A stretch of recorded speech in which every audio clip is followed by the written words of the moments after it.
We're counting down 10 crime lords who built billion-dollar empires, while the world's most powerful agencies hunted them for decades.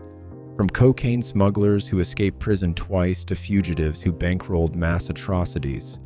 From Olympic fixers shielded by foreign governments to cartel patriarchs, never once arrested.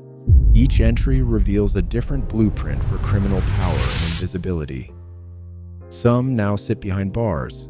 Others remain ghosts. By the time we reach number 1, you'll understand why the most dangerous names in organized crime may be the ones you've never heard. The countdown begins at number 10, with a man who broke out of not one but 2 prisons before the law finally caught him. In the 10th place, Rocco Morabito's story begins in the rugged hills of Calabria, but his reach extended across continents. Known as the cocaine king of Milan, Morabito ran logistics for the 'Ndrangheta, the most powerful mafia in Italy, orchestrating the flow of South American cocaine through Calabria's ports and into the heart of Europe. For decades, his clan's supply routes fueled a booming underground market, with investigators estimating that the Calabrian corridor moved a dominant share of Southern Europe's cocaine. What set Morabito apart was not just the scale of his operation, but his ability to slip through the cracks of international law enforcement. Twice. His first escape from a Uruguayan prison made headlines, but the details remained shrouded in secrecy. Years later, after being detained in Brazil, Morabito vanished again, exposing the vulnerabilities of even high-security detention. Each escape underscored the mobility of the Ndrangheta's networks and the porousness of borders when backed by illicit wealth and deep-rooted clan loyalty. The hunt finally ended in March 2021, when a joint task force tracked him down to João Pessoa, Brazil. His arrest closed a chapter on nearly 3 decades as one of Europe's most elusive traffickers. Yet the mechanics of his empire, clan-run shipping routes, false flag vessels, and deep cover operatives continue to serve as a blueprint for organized crime, showing how regional bosses can evade the world's most powerful agencies for years. Morabito's saga opens the list as a case study in mobility, logistics, and the enduring power of mafia clans to outmaneuver the law. Number 9. Félicien Kabuga's legacy is written not in blood, but in the ledgers of commodity firms and the shadowy corridors of international finance. For 26 years, Kabuga eluded capture, his fortune shielding him from the reach of law. His story pivots on the 1994 Rwandan genocide, where import-export companies under his control became pipelines for fuel, weapons, and counterfeit documents, all delivered into the hands of extremist militias. UN files document how Kabuga's Kigali logistics and similar fronts moved over $150 million to militia accounts, underwriting the logistics of mass violence on a scale rarely seen in the modern era. His ability to vanish was as methodical as his financing. After the genocide, Kabuga surfaced in Paris, securing a luxury apartment on Avenue Foch. The lease, paid through a Mauritanian shell company, became a symbol of how wealth and offshore structures can cloak even the most notorious fugitives. French extradition records and financial intelligence reports later traced a web of offshore payments and property deals, revealing a man who understood the value of distance, both geographic and financial. Kabuga's arrest in 2020 inside that Paris apartment marked the end of a decades-long manhunt. Yet, the mechanics of his concealment, offshore leases, commodity shipments, and layers of shell companies exposed the vulnerabilities of a global financial system still struggling to police conflict financing. Unlike traffickers who rely on violence alone, Kabuga's power stemmed from his ability to turn wealth into impunity, bankrolling atrocities while remaining a ghost to the world's law enforcement. His story stands as a stark reminder that in the modern underworld, money can be more elusive and more dangerous than any weapon. 8th place belongs to Alimzhan Tokhtakhounov, a figure whose reach extends far beyond the typical boundaries of organized crime. In 2002, the world's attention turned to the Salt Lake City Winter Olympics, but the spectacle on the ice was shadowed by a scandal in the judges' box. United States court filings later revealed that Tokhtakhounov, known as Taiwanchik, stood at the center of a bribery scheme that rigged the figure skating results. The indictment detailed how he allegedly coordinated votes between Russian and French judges to secure gold medals for favored athletes, transforming a sporting event into a stage for mafia manipulation. Investigators traced a network of calls and meetings that linked back to Tokhtakhounov's Moscow base, exposing a pattern of influence that stretched from the underworld to the Olympic podium. His interests didn't stop at sports. Tokhtakhounov's portfolio included illegal gambling, loan sharking, and high-stakes card games, frequented by celebrities and business elites. United States authorities issued multiple Interpol red notices and pressed for his extradition on charges of racketeering and bribery. Yet each attempt hit a wall. Russia's refusal to extradite its citizens, combined with Tokhtakhounov's deep connections in political and law enforcement circles, left him untouched in Moscow. He was even spotted at public events, a visible reminder that in some regimes, political shelter outweighs any bounty or international warrant. While other mafia bosses on this list built their empires on violence or financial fraud, Tokhtakhounov's power comes from his ability to corrupt public spectacle and leverage state protection. The legal stalemate surrounding his case has become as notorious as the Olympic fix itself. Despite global visibility and repeated efforts by United States prosecutors, he continues to enjoy freedom in Russia, immune to extradition and prosecution, a testament to the enduring power of patronage in the criminal world. Number 7. Marco Di Lauro's name is carved into the streets of Naples, not for global intrigue or billion-dollar deals, but for a reign that turned local neighborhoods into battlegrounds. As the son of Paolo Di Lauro, Marco inherited more than a legacy. He inherited a war.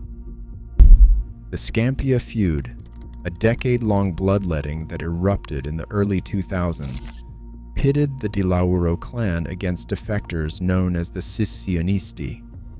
For years, gunfire echoed through the housing blocks of northern Naples as rival factions fought for control of the city's lucrative drug corners. Italian police records attribute over 130 murders to this conflict, a tally that transformed Scampia and Secondigliano into symbols of urban decay and mafia terror. While many bosses chased international expansion, Di Lauro's power came from street-level discipline. His soldiers enforced order with swift public violence, ensuring the clan's grip on the local cocaine and heroin trade. Police surveillance logs describe a regime where every alley, every stairwell was watched by lookouts, and every resident knew the price of disobedience. The result was a network that could move hundreds of kilos of narcotics each month, feeding a street economy that left entire communities dependent on the clan's payroll. For 15 years, Marco Di Lauro vanished into the city's underworld. Rumors placed him everywhere from Spain to the Balkans, but in reality, he hid in plain sight, living in a modest Naples apartment, shielded by silence and fear. In 2019, after one of the longest manhunts in Italian history, police finally captured him without a shot fired. The arrest marked the end of an era, but the scars of the Scampia feud linger in Naples, a reminder that mafia power is as much about controlling neighborhoods as it is about laundering fortunes. Lauro's story stands apart for its raw, localized violence, a street war that sustained the city's drug markets and shaped the daily lives of thousands. Number 6. Semion Mogilevich. Empire was built not on street violence, but on the manipulation of global markets and the architecture of corporate fraud. In the late 1990s, YBM Magnex International emerged as the centerpiece of his operation, a Canadian-listed company that promised high-tech magnets and industrial growth, but in reality served as the engine for one of the largest pump-and-dump schemes in North American history. Shares of YBM Magnex started at just $2 Canadian and then soared to nearly $10 Canadian, buoyed by fabricated press releases, staged factory tours, and a network of complicit brokers. When regulators from the United States Securities and Exchange Commission and the Ontario Securities Commission moved in, the illusion collapsed. Trading was halted overnight. Within weeks, the share price had cratered to pennies, and investors across the United States and Canada faced losses estimated at $500 million. What set Mogilevich apart was his ability to convert this market manipulation into a laundering machine. Investigators traced billions of dollars through more than 200 shell companies scattered across Cyprus, the British Virgin Islands, and Panama. The United States Treasury sanctions brief later quantified the laundering at nearly $9 billion, funneled through offshore accounts and layered transactions that defied easy detection. SEC filings and forensic accounting reports describe a labyrinth of nominee directors, forged invoices, and complex asset swaps. Those tactics allowed illicit proceeds to flow seamlessly into real estate, luxury goods, and legitimate businesses. Despite an active Interpol red notice and a $5 million FBI reward, Mogilevich remains untouchable in Moscow. Russian law shields its citizens from extradition, and diplomatic requests from both the United States and Canada have been repeatedly rebuffed. While other mafia bosses relied on violence, Mogilevich wielded financial instruments as weapons, turning corporate markets into his personal playground. His story marks a turning point in the evolution of organized crime, where white-collar expertise and global finance networks replace street-level rackets as the foundation of mafia power. The scale and sophistication of his fraud, measured in billions rather than bullets, redefined what it means to be most wanted in the modern era. Number 5. Dawood. Ibrahim's reign traces a dark arc across South Asia, fusing the mechanics of organized crime with the calculus of mass casualty terror. On March 12, 1993, 13 coordinated bomb blasts ripped through Mumbai's financial and commercial heart, killing more than 250 people and injuring over 700. Indian court transcripts detail how Ibrahim orchestrated the attacks from afar, directing his lieutenants through a network of coded calls and cash couriers. The explosives, procured via clandestine routes from Karachi's Port Qasim, were smuggled in containers disguised as textile shipments, a logistical feat that exposed the reach of his syndicate, D Company. What sets Ibrahim apart is not just the scale of his violence, but the way he blurred the boundaries between mafia rackets and political extremism. The U.S. Treasury, invoking the Kingpin Act, designated him as a global narcotics trafficker and terror financier, freezing assets linked to more than 120 foreign bank accounts spread across Dubai, Singapore, and the Cayman Islands. Investigators estimate these accounts hold upwards of $1.8 billion, much of it derived from heroin routes stretching from Afghanistan to the Indian Ocean, and from systematic extortion of South Asian businesses operating abroad. While other mafia bosses built their empires on local violence or financial fraud, Ibrahim's D Company became a multinational conglomerate of crime, trafficking in everything from narcotics and arms to counterfeit currency. Indian and U.S. intelligence reports describe how his organization funneled proceeds into sanctioned bank accounts, leveraging shell companies and trusted intermediaries to evade detection. The 1993 bombings marked a turning point, drawing a $25 million bounty from U.S. authorities and placing Ibrahim at the top of multiple most wanted lists. Despite repeated crackdowns, he remains a fugitive, protected by a web of false passports and rumored state backing. Ibrahim's story signals a new era of organized crime, one where the line between profit and ideology collapses, and where mafia networks become engines for global instability. The convergence of criminal logistics and terror finance in his operations forced a rethinking of international law enforcement strategies, escalating the stakes beyond anything seen in the traditional mafia underworld. His enduring ability to evade capture, even as global agencies tighten their net, stands as a stark reminder of the challenges posed by modern transnational crime. Number 4. Matteo Messina. Denaro's legend is etched into the darkest chapters of Italy's struggle against organized crime.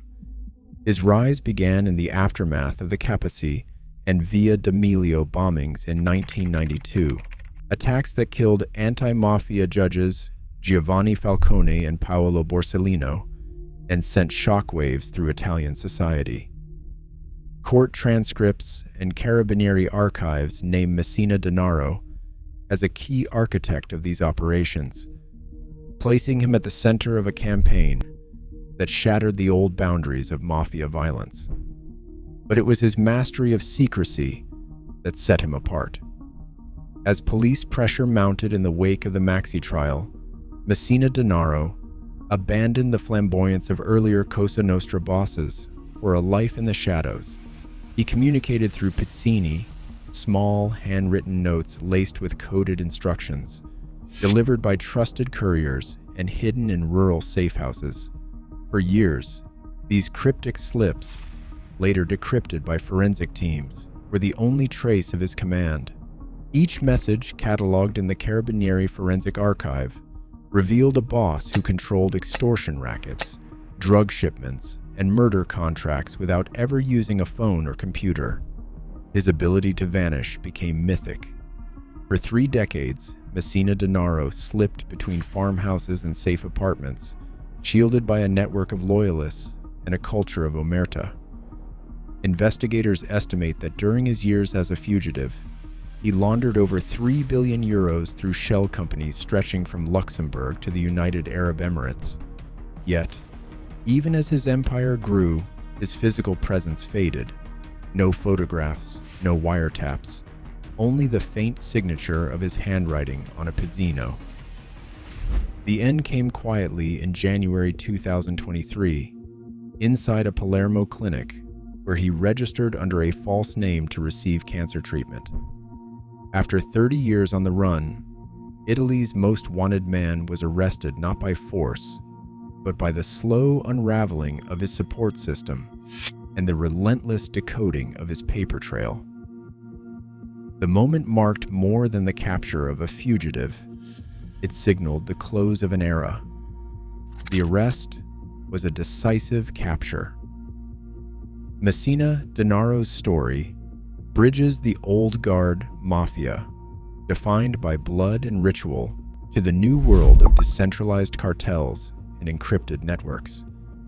In his fall, the Cosa Nostra's secrets gave way to a future shaped less by a single godfather and more by the silent, shifting alliances of global organized crime. Coming to the top 3, Ismael Zambada Garcia stands as the most enduring enigma in the world of organized crime. Known as El Mayo, Zambada co-founded the Sinaloa cartel and engineered a decentralized system that has kept him beyond the grasp of law enforcement for over half a century.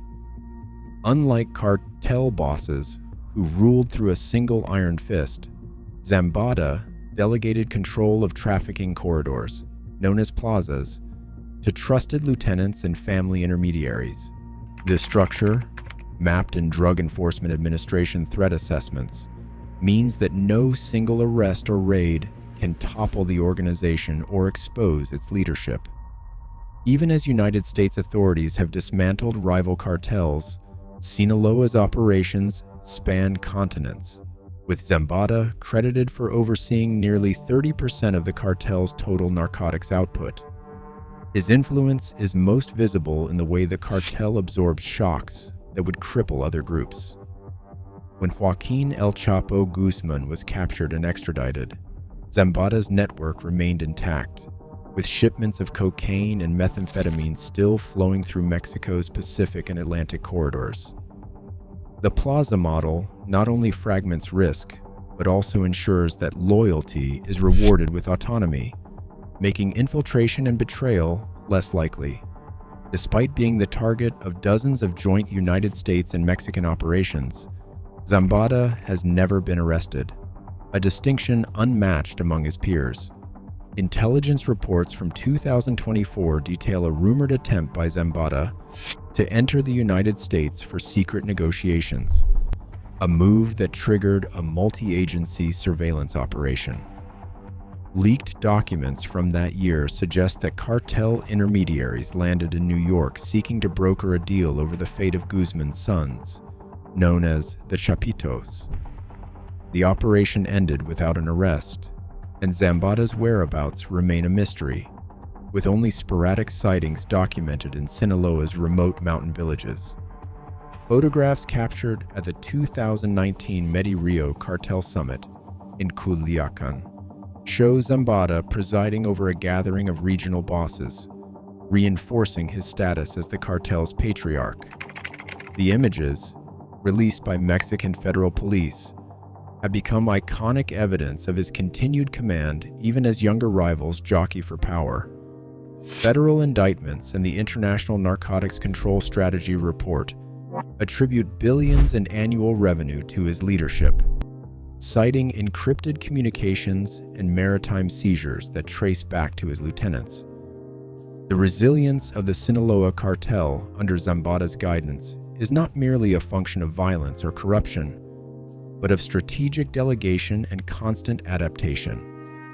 While other crime lords fell to wiretaps, betrayal, or brute force, Zambada's reliance on family, trusted intermediaries, and a rotating cast of plaza chiefs has made him nearly untouchable. As of 2024, he remains the only major cartel founder never to have spent a day in prison, a record that cements his place near the very top of the most wanted list, and a living symbol of organized crime's capacity to outlast any single manhunt. In second place, the Yamaguchi-gumi succession war marks a turning point in the evolution of organized crime in Japan. On August 27, 2015, 7 of the syndicate's most influential affiliate families, led by the Kobe-based Yamaguchi-gumi, Osaka's Takumi-gumi, and the Kyoyu-kai, announced their split from the main Yamaguchi-gumi, forming the rival Kobe Yamaguchi-gumi. This rupture was triggered by deep dissatisfaction with Shinobu Shinoda's leadership, whose centralization of power and favoritism toward the Kodokai upended the traditional balance among the syndicate's ruling families. The breakaway, orchestrated by Yamaguchi-gumi boss Kunio Inoue, represented not just a personal feud, but a seismic institutional realignment, fracturing an organization that had dominated Japan's underworld for over a century. Before the schism, the Yamaguchi-gumi boasted more than 23,000 members, nearly half of all Yakuza in Japan. In the immediate aftermath, membership dropped to just over 20,000, with around 2,800 defecting to the Kobe group. Over the next decade, relentless police pressure and public stigma drove numbers even lower. By 2024, the parent syndicate had shrunk to 3,300, while the Kobe offshoot, once a formidable rival, dwindled to roughly 120. National Police Agency reports chart a collapse in the Yakuza's visible presence. But the disappearance from the streets was not a sign of defeat. It marked a strategic retreat into the shadows. The fallout from the split accelerated a transformation already underway. Faced with anti-gang statutes and asset freezes, the syndicate pivoted from traditional rackets, gambling, prostitution, and construction extortion to white-collar crime. Kodokai's corporate front companies multiplied, moving into real estate, logistics, and securities trading. Between 2016 and 2020, police tracked a 30% jump in shell corporations linked to Yamaguchi-gumi interests. By 2022, more than 60% of reported proceeds came from corporate infiltration, deposit fraud, and money laundering, with cybercrime emerging as a new frontier. The group's cyber unit, known as ShinNet, launched phishing and ransomware campaigns targeting small businesses, generating millions annually while leaving almost no physical trace. This shift was not limited to the parent group. The Kobe Yamaguchi-gumi, despite its shrinking ranks, attempted to replicate the model, but limited manpower restricted their reach to sporadic cyber extortion and local fraud. Meanwhile, the main syndicate expanded its international footprint using licensed money transfer operators in Southeast Asia to move illicit funds offshore, further complicating law enforcement efforts. Fragmentation, once seen as a weakness, became a new cloak. With multiple entities operating under distinct legal identities, investigators found themselves chasing shadows across corporate registries and encrypted networks. The old markers of Yakuza power, street violence, and public rituals gave way to stealth. The 2020 designation of both groups as specified Boryokudan engaged in conflict, imposed banking bans and asset freezes, but it also pushed operations deeper underground, into cryptocurrency and cross-border laundering. The Yamaguchi-gumi succession war stands as a case study in how organized crime adapts under scrutiny. Fragmentation bred invisibility, as the syndicate's business model evolved from visible street rackets to hidden corporate and digital operations. Today, the legacy of the 2015 split is not a weakened mafia, but a more elusive one, embedded in legitimate markets, shielded by layers of legal and technological obfuscation. The ghost-era fugitives that now dominate Japan's underworld are products of this transformation, operating in a landscape where power is measured less by numbers on the street and more by the ability to disappear in plain sight. And finally, in first place, the age of the ghost-era fugitives signals a profound shift in the world of organized crime. These are not the storied dons whose faces fill wanted posters, or the cartel bosses who command armies from mountain hideouts. Instead, the most wanted mafia bosses of today are often nameless, faceless, and nearly impossible to trace. Their power lies in their ability to erase themselves, slipping through the cracks of global surveillance by shedding identities, laundering digital footprints, and deploying technology that outpaces the reach of law enforcement. Interpol's latest trend reports warn of a new breed of criminal, one who wields multiple passports obtained through citizenship by investment schemes, each under a different alias, each backed by a web of forged biometrics.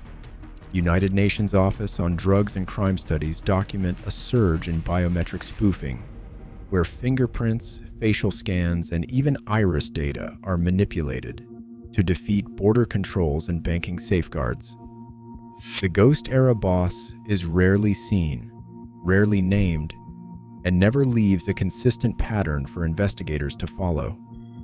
Traditional mafia empires relied on violence and spectacle, but today's fugitives operate with surgical stealth. Their financial flows are micro-laundered through privacy coins and stablecoins, split into hundreds of tiny transactions that move across decentralized exchanges with no central authority to flag suspicious activity. Investigators describe a world where millions can be laundered in minutes, scattered across dozens of wallets and then reassembled in offshore bank accounts or shell companies held in the names of straw directors. The logistics of organized crime have also changed. Rather than a single godfather at the top, the Ghost era is defined by networks of lieutenants, logistics chiefs who manage supply chains, digital fixers who handle encrypted communications, and service front operators who run legitimate-looking businesses as cover. These lieutenants become the primary targets for law enforcement, but their operations are designed for rapid replacement. When one falls, another steps in under a new identity, preserving the continuity of the criminal enterprise. Identity erasure has become both an art and a science. Fugitives exploit gaps in global information sharing, moving from one jurisdiction to another, each time adopting a new digital persona. They use deepfake technology to create false video evidence, spoofing their own whereabouts or generating alibis on demand. Even biometric databases, once considered unbreakable, are now vulnerable to synthetic identities crafted from fragments of real and fabricated data. The financial backbone of these operations is increasingly micro-laundering invisible. Micro-laundering through stablecoins allows for real-time, cross-border transfers that evade traditional anti-money laundering controls. Investigations into recent asset seizures reveal that even when law enforcement freezes hundreds of accounts, the majority of funds have already been moved, split, and hidden in a constellation of digital wallets. The use of privacy coins like Monero and Zcash, coupled with mixing services, further obscures the trail, making it nearly impossible to link transactions to a physical person. Front businesses have evolved as well. Instead of flashy restaurants or casinos, today's service fronts are low-profile tech firms, logistics companies, or consulting agencies that blend seamlessly into the legitimate economy. These entities provide just enough plausible activity to satisfy regulators, while serving as conduits for criminal proceeds. In some cases, entire supply chains are constructed to move illicit goods alongside legal shipments, with digital manifests and customs data forged to perfection. The taxonomy of the Ghost-era fugitive includes 5 core tactics: identity, erasure, micro-laundering, logistics delegation, privacy coin finance, and deepfake obfuscation. Each tactic is designed to exploit the gaps between national jurisdictions, the lag in regulatory adaptation, and the sheer scale of unstructured digital data. Law enforcement agencies are now calling for a radical shift in investigative strategy, one that prioritizes cross-border data sharing, real-time surveillance of blockchain transactions, and the development of AI tools capable of detecting synthetic identities in vast biometric databases. Interpol's 2026 projection papers stress that the next decade will be defined by a race between invisibility and detection, as mafia bosses become ghosts, erasing their past, mutating their digital presence, and moving their fortunes at the speed of code. The traditional tools of manhunts and asset freezes are rapidly becoming obsolete. The rise of the Ghost era is not just a challenge for law enforcement. It is a warning for society at large. The future of organized crime may be invisible, but its impact will be felt in every corner of the global economy. in every breach of digital trust, and in every failed attempt to bring the world's most wanted to justice. Across all 10 fugitives, one truth emerges. Today's mafia bosses thrive by adapting faster than law enforcement can pursue them. Their global empires blend violence, business, and political influence, making old borders and old rules obsolete. Organized crime isn't fading, it's evolving, embedding itself deeper into the world's financial and power structures. In this shadow economy, the real danger isn't who's most wanted, it's how invisible their reach has become. Thanks for watching. Share your thoughts below